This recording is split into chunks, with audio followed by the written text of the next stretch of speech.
Jemi rikthyer sërish në transmetim të drejt për drejt në Top Channel, në maratonën tonë të lajmeve, ku ju sjellim minut pas minuti informacionet më të fundit që vinë në rrugë zyrtare, por edhe përmes gazetarëve tanë në terren, të cilët na raportojnë nga kudo që ato ndodhen, por edhe nga korespondentët tanë jashtë Shqipërisë e kolegë të tjerë nga vende të ndryshme të botës janë bashkuar maratonës sonë televizive. Shkojmë tani direkt tek Anila Hoxha, gazetarja jon, të shohim se ku është shpërngulur ajo dhe për çfarë do të na raportoj tani.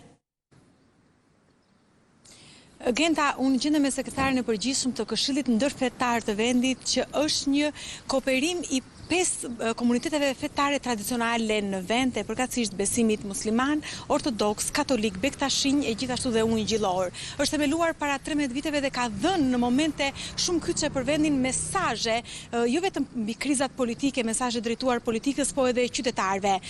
Sot do japin një mesazh drejtuar të gjithë qytetarëve, besimtarëve të gjitha besimeve e gjithashtu politikës dhe kujdo.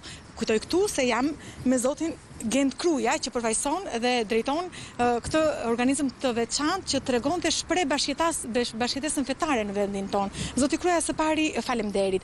Cili është mesazhi i Këshillit Ndërfetar në vend se takon krizës së Covid-19 drejtuar qytetarëve në Atëherë faleminderit. Mesazhi ynë në këto ditë të veçanta për mbar besimtarët e krishterë dhe muslimanë, ku ndodhim në vigjilje të 2 pashve katolike dhe ortodokse dhe me pas të muajit të bekuar të Ramazanit, është që për gjithë shoqërinë shqiptare, për gjithë njerëzit, jo vetëm për besimtarët, por edhe për ateistët, është koha për reflektim. Është koha të reflektojmë më shumë dhe të shohim se çfarë mund të përmirësojmë në vetët tona, se duke përmirësuar veten tonë, përmirësojmë edhe jetën familjare, duke u përmirësuar familjet tona, përmirësohet edhe shoqëria shqiptare. Shteti shqiptar duhet që të ketë më shumë vëmendje ndaj institucioneve që po shihen në këtë kohë krize të kësaj pandemie, kanë shumë më tepër nevojë për investime, siç është edhe shëndetësia. Kanë nevojë shtresat në nevojë, të cilat prej vitesh nga komunitetet fetare ndihmohen dhe komunitetet fetare kanë databazet më të mira për sa i përket shtresën në nevojë të shtrira në mbar Shqipërinë. Për politikanët? Mesazhi për politikanët është koha që të kthejnë vëmendjen nga qytetarët, jo vetëm nga vetja tyre. Për besimtarët kemi 2 pashk përpara, pashkën ortodokse, pashkën katolike dhe pastaj kemi hyrjet besimtarë musliman hyn në muajin e agjërimit. Një mesazh normalisht që pak a shumë në këtë situatë do të përmbysen edhe rritet e besimtarëve, sa kohë ata do të jenë vetë izoluar. Kuptohet që këtë vit ndryshe nga vitet tjera ku besimtarët nuk do të kenë mundësi që të festojnë dhe të kalojnë rritet e tyre së bashku me besimtarët e tjerë, ne mendojmë që secila familje besimtare mund të kthehet në një mini faltore, ku së bashku me familjet e tyre, me fëmijët e tyre, mund të luten drejt Zotit. Zoti ka krijuar këtë botë në shërbim të njerëzit, dhe çdo gjë është në shërbim të njerëzit. Por njeriu e keqpërdori natyrën dhe burimet e saj, duke shkaktuar kaos natyrë, duke shkaktuar problematika që ne në këtë kohë po i shohim më shumë dhe kemi shpresën se institucionet zyrtare, po dhe shoqëria në mbar botën do të ketë më shumë vëmendjen kaq këtyre problematikave, kaq këtyre shpërdorimeve që ka bërë shoqëria mbar njerëzore. Ne besojmë se pas çdo vështirësie do të vijë lehtësimi, prandaj presim ditë shumë më të mira duke lutur Zotit që do të përfundojnë sa më shpejt. Pra, të kthejnë në foltore dhe në vend ku të falen shtëpitë e tyre dhe për momentin të mos u drejtohen kishave përkatëse apo edhe xhamive. Lutjet ndaj Zotit dëgjohen kudo, edhe në shtëpi edhe në faltore. Prandaj besimtarët e kanë treguar që në ditët e para kur u morën masat nga shteti shqiptar, ato ishin të parë komunitetet fetare që mbyllën përkohësisht dyert e faltoreve për të përgjigjur masave që u morën dhe besimtarët nga shtëpitë e tyre mund të lexojnë librat e shenjtë, mund t'i luten Zotit siç janë lutur herë të tjera, jo vetëm në shtëpi apo dhe në faltore. Kjo është një sprovë që do të mbarojë së shpejti. Pra, mbi të gjitha durim. Në gjitha durim. Ju falenderoj zoti Kruja. Atëherë, kaq ishte linja për ju. Falenderoj Anila gjithashtu për mesazhin që përcollët në studio. Në fakt, përballja mbar botërore me koronavirusin, që po merr çdo ditë mijëra jetë njerëzish në të 4 anët e globit, që në një mënyrë apo në një tjetër ka izoluar njerëzit në mbar botën dhe që sigurisht po jep efektet e saj edhe në ekonomi, ka bërë që shumë intelektual të shquar, analistë, mendimtarë, filozof, të japin mendimet e tyre për të përshkruar atë që po ndodh në të vërtetë dhe sidomos atë se si do ta ndryshoj të nesërmen tonë kjo pandemie frikshme. Lidhemi tani me profesorin e njohur të antropologjisë përparim Kabo, profesor Kabo, mirëdita dhe mirë se vini në Top Channel. Mirëdita, faleminderit. Ju, profesor, po e shfrytëzoni këtë kohë për të përfunduar një punim tuaj, por sigurisht që i ndiqni zhvillimet e përditshme. Si do ta përshkruanit ju atë që po na ndodh, profesor, kur në fakt fokusi më i madh i yni në përditshmërinë tonë automatike është e kujdesi për larjen e duarve, distancimi mes njëri tjetrit, masat e tjerë, po pa menduar shumë në fakt. Por çfarë ka përtej kësaj? Çfarë ju ka bërë më shumë përshtypje ju nga gjithë kjo? Vedia globale se jeta është gjëja më e shtrenjtë që ka njeriu dhe një ndryshim të kahjes së veprimit të organeve ekzekutive në gjithë botën, duke tejkaluar një mundësi të disa dekadave bazuar ke neoliberalizmi dhe iniciativa absolute e tregut dhe duke u kthyer ke kujdesi që duhet ketë shteti, qeveria dhe institucionet shtetërore ndaj jetës dhe shëndetit publik. Ky është një ndryshim i madh, aq sa në shumë nga shkollat filozofike dhe ekonomike ka filluar të rigjallërohet ideja e një kapitalizmi social, aq evident në Gjermani dhe në vendet skandinave. Ky është një ndryshim i madh që pritet të ndodhi kur të kalohet kjo pandemi kaq e frikshme në mbar e rruzulli. Në çmas, profesor, do ta ndryshoj të nesërmen tonë kjo luftë? A do të ndryshoj sjellja njerëzore, për shembull, në raport me fusha të caktuara si mjedisi, marrëdhëniet njerëzore, ekonomia e të tjerë, të cilat në fakt përcaktojnë edhe mënyrën tonë të të jetuarit në përditshmërinë tonë? Viti 2020 ishte përcaktuar para se të shfaqej pandemia si një vit botëror ku e gjithë bota në mënyrë të organizuar dhe institucionale do të bënte një bilanc të ndryshimeve të shoqërisë njerëzore në kuadrin e atyre që njihen si objektivat e mijëvjeçarit. Sigurisht që disa nga këta objektiva lidhen edhe me këtë gjendje që është krijuar, ajo që përmendet ju, mbrojtja e ambientit, e ekosistemet e tjera.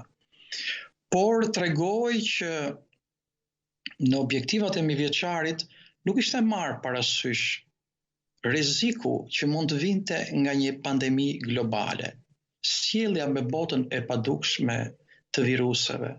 Çfarë ndodh në atë që quhet universi i genomeve?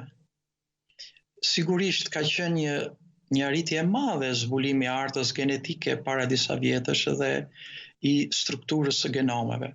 Po format virulente, kaq agresive, të cilat shkojnë në përmasa të tilla gati biblike të zhdukjes së mira jetëve njerëzve, nuk ishte marrë parasysh. Kam përshtypjen se bota shkencore, akademike, ajo kërkimore në laboratore, do ta vërë tashti në qendër të objektivave të mijëvjeçarit sigurimin e jetës njerëzore nga rreziqe të tilla të cilat nuk janë të dukshme, por janë jashtëzakonisht të rrezikshme. Po, profesor,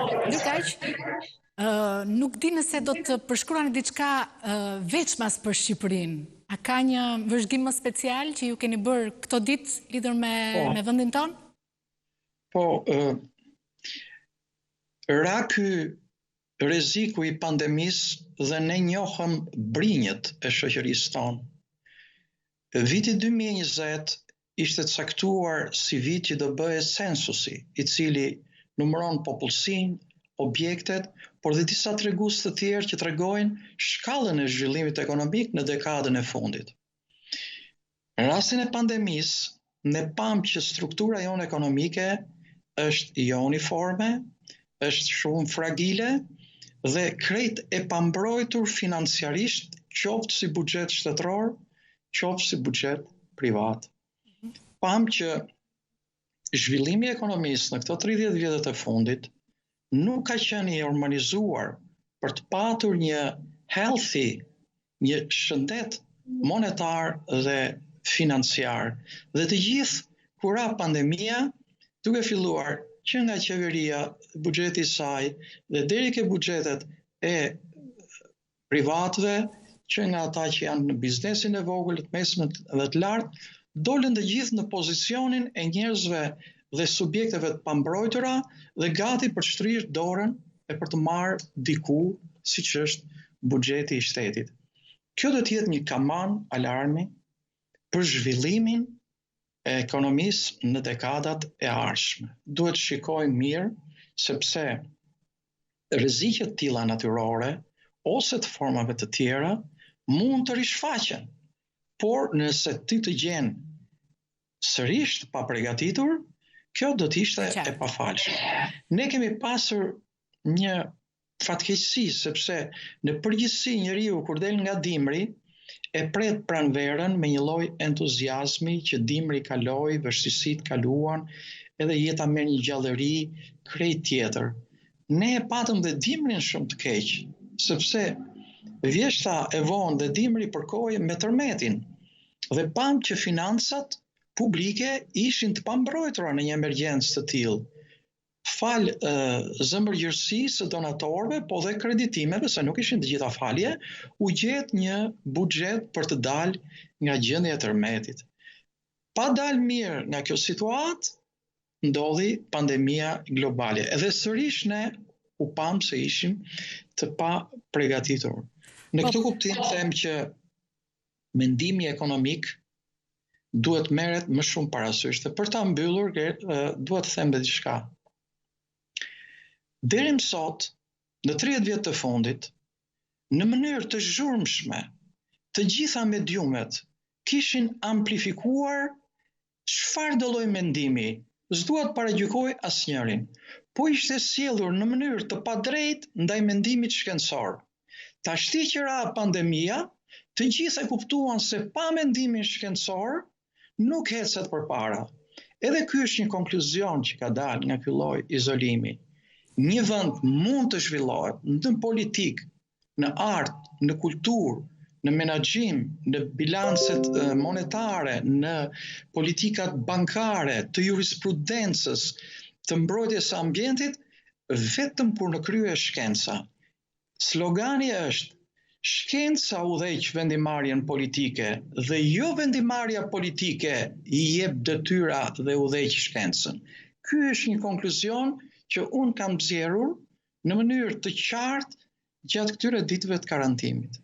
Profesor Përparim Kabo, ju falenderoj për komentet tuaja në studion e lajmeve në Top Channel. Ndërkaq që sigurisht kushtet e një pandemie, pra një epidemie e cila shfaqet në çdo vend të botës, informacioni që vjen nga të gjitha vendet është shumë i rëndësishëm edhe për një vend të vogël si Shqipëria, sigurisht. Suedia për shembull është vendi që ende nuk është mbyllur për të parandaluar përhapjen e koronavirusit. Dhe ne do të lidhemi me kolegun Ervin Dushi. Përshëndetje Ervin, si është situata në Suedi? Sa viktima dhe të prekur ka atje nga COVID-19, përse Suedia nuk është mbyllur pra? Përshëndetje Monika. Situata këtu paraqitet sot për shembull është goxha stabil, por numri të infektuarve është rritur, por i vdekjeve nuk është rritur dhe shumë duhet theksu. Pra kemi vetëm 17 jetë humbura dhe 10.151 të infektuar në total, nga të cilët janë rreth 800 numri atyre të cilët po marrin për kujdese intensive. Por duhet thënë që Suedia nuk është mbyllur për dy arsye, duhet theksue, cilat janë jeta sociale, cilat në Suedi është goxha mbyllur dhe nuk ka se ku të shkojë më, pra të konsiderohet si një dëm shoqëror, problem shoqëror, i cili do kthehet si bumerang për popullatën nëse vazhdon në një mbyllje totale. Pra janë mbyllur universitetet apo shkollat profesionale, por jo të fillore dhe kopshtet dhe të mesmet. Ndërkaq faktori i dytë është edhe ai ekonomiku, i cili duhet theksu që vetë kryeministri theksoi që duhet përgatitemi për shumë jetë të humbura, por kjo nuk do të thotë që ne duhet të izolohemi totalisht. Dhe nga cila grup mosh janë në fakt më së shumti viktimat atje? Më së shumti viktimat këtu janë rreth 70 vjeç e sipër, por nuk kanë munguar dhe moshat e tjera. Pra mosha mesatare e zjarrit në fakt është 52, por kryesisht ato të infektuarve, ndërkohë që të jetë të humra janë rreth 70 e sipërt, të cilët janë kryesisht ata që kanë humbur jetën dhe ose rrezikojnë pra marrin një përkujdesje intensive. A mund të themi edhe diçka shkurtimisht për shqiptarët e Suedisë në këto rrethana? Shqiptarët e Suedisë nuk kanë munguar raste prekura, po për fat mirë pra të infektuar kemi, por nuk kemi jetë të humbura. Të paktën deri tani nuk kemi të konfirmuar. Ervin, falenderoj për informacionet që solle live në studion tonë. Urojmë që edhe ti vetë të kalosh ashtu siç duhet këto ditë. Faleminderit për informacionet. Të nderuar teleshikues, shkëputemi sërish për pak publicitet, rikthehemi pas pak në studio.